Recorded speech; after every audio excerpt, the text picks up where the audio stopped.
నమస్తే, welcome to 99 TV. నేను జ్యోతి. Updates చూద్దాం. ఉపరాష్ట్రపతి ఎన్నికకు పోలింగ్ ప్రారంభమైంది. తొలి ఓటు వేశారు ప్రధాని మోదీ. బీజేపీ నేతృత్వంలోని ఎన్డీఏ అభ్యర్థి సిపి రాధాకృష్ణన్, విపక్ష ఇండియా కూటమి అభ్యర్థి సుప్రీంకోర్టు మాజీ న్యాయమూర్తి జస్టిస్ బి సుదర్శన్ రెడ్డి మధ్య పోటీ జరగనుంది. అభ్యర్థులిద్దరూ తమకు మద్దతు కోరుతూ ముమ్మర ప్రచారం నిర్వహించారు. ఓటింగ్ ప్రక్రియ సజావుగా సాగేందుకు వీలుగా ఆయా పార్టీలు వేర్వేరుగా మాక్ పోలింగ్ సైతం నిర్వహించాయి.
రైట్గా ఉపరాష్ట్రపతి ఎన్నికకు సంబంధించి పోలింగ్ అయితే ఈరోజు ప్రారంభమైపోయింది. అయితే మొదటి ఓటుని కూడా ప్రధానమంత్రి వినియోగించుకోవడం జరిగింది. ఇక ఈ అంశంపై మరిన్ని అప్డేట్స్ని లైవ్లో అందించడానికి శ్రీనివాస్ సిద్ధంగా ఉన్నారు. శ్రీనివాస్, ఉపరాష్ట్రపతి ఎన్నిక ప్రక్రియ అయితే ప్రారంభమైంది, వివరాలేంటి?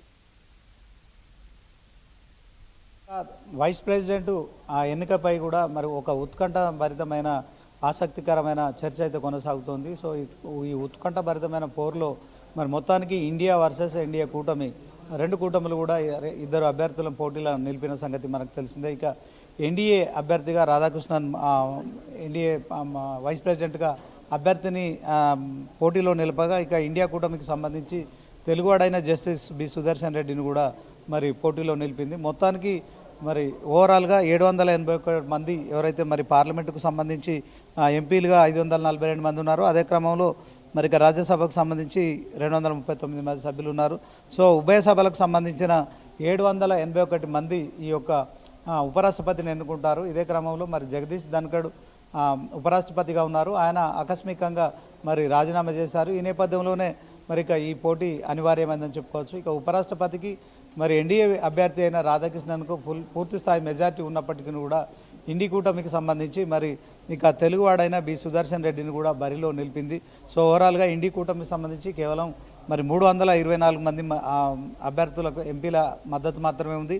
అదే క్రమంలో ఎన్డీఏ కూటమికి సంబంధించిన రాధాకృష్ణన్కు మాత్రం 439 మంది ఎంపీల మద్దతు ఉంది. సో మొత్తానికి మరి దీంట్లో మ్యాజిక్ ఫిగర్గా మనం చూసుకున్నట్టయితే 392 మంది ఓట్లు వేయాల్సి ఉంటుంది. సో 392 మంది మ్యాజిక్ ఫిగర్గా మనం చూడవచ్చు. సో 392 మంది ఓట్లు పోలైన వ్యక్తి ఉపరాష్ట్రపతిగా ఎన్నికైనట్లు కూడా మరి ప్రకటన చేస్తారు.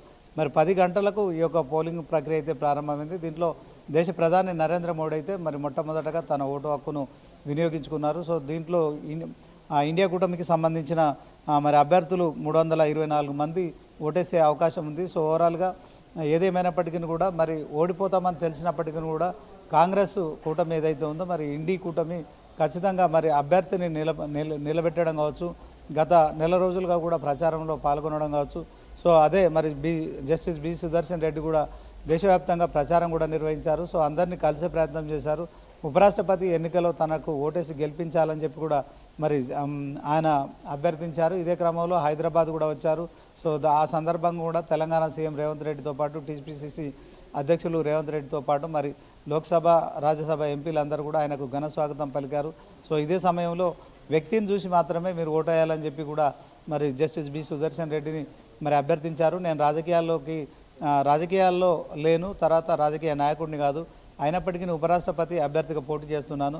సో దీంట్లో మీరు ఖచ్చితంగా నాకు మద్దతు ఇవ్వాలని కోరడం జరిగింది. ఈ నేపథ్యంలోనే ఈ ఉప ఎన్నిక పోరు అయితే ఉపరాష్ట్రపతికి సంబంధించిన అంశంలో ఒక ఉత్కంఠభరితమైన పోరు కొనసాగుతుందని చెప్పుకోవచ్చు. సో పార్లమెంటు భవన్లో మరి మొత్తానికి 10 గంటల నుంచి పోలింగ్ ప్రక్రియ ప్రారంభమైంది. సాయంత్రం 5 గంటల వరకు కూడా ఈ పోలింగ్ జరగనుంది. ఈ నేపథ్యంలో మరి కొంత క్రాస్ ఓటింగ్ జరుగుతుందని చెప్పి కూడా కాంగ్రెస్ మరి కొంత ఆశిస్తున్నట్టు తెలుస్తోంది. ఎందుకంటే ఓడిపోతామని తెలిసినప్పటికీ కూడా ఇండి కూటమికి సంబంధించిన అభ్యర్థిని బి సుదర్శన్ రెడ్డిని నిలబెట్టడం కావచ్చు, తర్వాత ఆయనను గెలిపించాలని ప్రచారం చేయడం కావచ్చు. అదే క్రమంలో ఆయన దేశవ్యాప్తంగా ఓవరాల్గా ఉన్న మరి 781 మందికి సంబంధించి ఎంపీలకు మరి ఆయన అభ్యర్థించడం కావచ్చు. సో ఓవరాల్గా మరి దీనికి ఎన్డీఏ కూటమి అభ్యర్థికే మరి పూర్తి మెజార్టీ ఉంది. సో దాంట్లో 439 మంది ఎంపీలు కూడా మరి ఆయనకు ఓటేసే అవకాశం ఉంది. సో అయినప్పటికీ కూడా కొన్ని చెల్లని ఓట్లు కావచ్చు, కొన్ని క్రాస్ ఓటింగ్ జరిగే అవకాశం ఉన్నట్టు కూడా తెలుస్తుంది. సో దీని కారణంగా ఈ ఉపరాష్ట్రపతి పోరుపై మాత్రం ఉత్కంఠభరితమైన ఒక సన్నివేశం అయితే కొనసాగుతుందని చెప్పుకోవచ్చు. సో దీంట్లో కాంగ్రెస్ పార్టీ అభ్యర్థి మరి సుదర్శన్ రెడ్డి చేసిన ప్రచారం కావచ్చు, ఆయన అభ్యర్థన కావచ్చు ఏ మేరకు సఫలీకృతం అవుతుందని కూడా మనం చూడవచ్చు. ఇదే క్రమంలో మరి క్లియర్ కట్గా మరి ఎవరైతే రాధాకృష్ణ ఉన్నాడో ఎన్డీఏ అభ్యర్థి ఉపరాష్ట్రపతికి సంబంధించిన అభ్యర్థి కూడా మరి 439 మంది అంటే మ్యాజిక్ ఫిగర్ కంటే కూడా మరి ఒక 50 మంది పైగా సభ్యులు ఆయన ఓటేసే అవకాశం ఉంది. సో ఓవరాల్గా దీంట్లో మరి ఇండి కూటమికి సంబంధించిన అభ్యర్థులు ఎవరైతే బి సుదర్శన్ రెడ్డికి ఓటు వేస్తారా, మరి గతంలో 75% అబోవ్ కూడా మరి అప్పుడున్న జగదీష్ ధన్ఖడ్కు ఓట్లు పోలయ్యాయి. సో ఏకగ్రీవంగా చేయాలనుకున్న ఈ ఉపరాష్ట్రపతి ఉప ఎన్నిక విషయంలో మరి ఇండియా కూటమికి సంబంధించి మరి అభ్యర్థి జస్టిస్ బి సుదర్శన్ రెడ్డిని నిలపడం కావచ్చు. సో మొత్తానికైతే ఒక ఉత్కంఠభరితమైన పోరుకైతే కాంగ్రెస్ శ్రీకారం చుట్టింది. మరి కాంగ్రెస్ కూటమిలోని ఇండి కూటమి కూడా మరి మొత్తానికి ఉపరాష్ట్రపతి అభ్యర్థిని గెలిపించేందుకు మరి దేశవ్యాప్తంగా కూడా ప్రచారం చేయడం కావచ్చు. అదే క్రమంలో ఫుల్ మెజార్టీ ఉన్న మరి ఎన్డీఏ కూటమికి సంబంధించిన మరి అభ్యర్థి రాధాకృష్ణన్కు పూర్తి స్థాయిలో గెలుస్తారని తెలిసినప్పటికీ కూడా పోటీ చేయడం కావచ్చు. అలాగే ఈ పోటీ మాత్రం ఖచ్చితంగా సీక్రెట్ బ్యాలెట్ పద్ధతిన జరుగుతుంది కనుక సో ఉదయం 10 గంటల నుంచి సాయంత్రం 5 గంటల వరకు కూడా ఈ పోలింగ్ ప్రక్రియ కొనసాగనుంది. ఈ నేపథ్యంలోనే మొత్తానికి 6 గంటల తర్వాత ఓట్ల లెక్కింపు ఉంటుంది. రాత్రికి ఫలితం వెలువడే అవకాశం ఉంటుంది. అయినప్పటికీ కూడా మరి ఎన్డీఏపై ఖచ్చితంగా ప్రతిపక్ష పార్టీగా ఉన్న ఇండి కూటమి అభ్యర్థిని నిలపడం కావచ్చు. అదే క్రమంలో మరి ఒకవైపు ఎంపీల మద్దతు కోసం అయితే ప్రచారం చేయడం కావచ్చు, ఆ రకంగా ప్రయత్నం చేయడం కావచ్చు.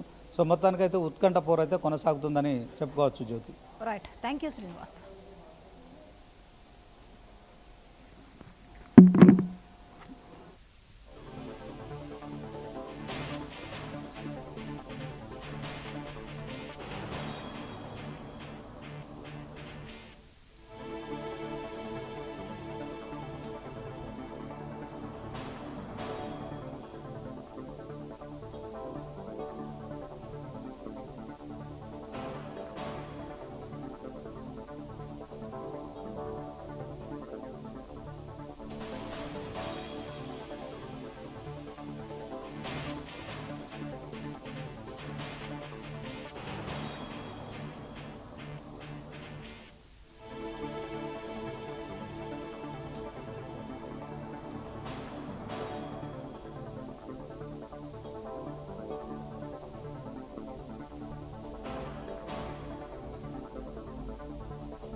కర్నూలు జిల్లా ఎమ్మిగనూరులోని 100